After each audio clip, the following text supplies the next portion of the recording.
നാരായണീയം അമൃതം ദശകം 50 ബകാസുരവധം. கன்று மேய்த்திட கொம்பு குழலோடு நண்பருடன் நீ சென்றீர்.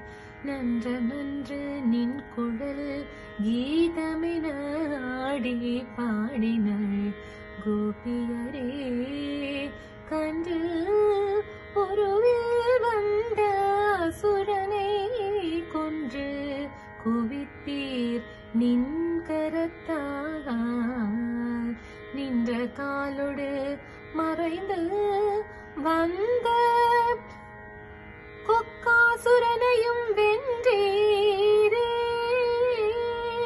குருவாயூர் தன்னிலே குழிகொண்ட மன்னனே, குருவாயூரப்பனே, தீராத நோய் தீர்த்து வாராமல் காப்பாய் என்னாலும் என்னையே.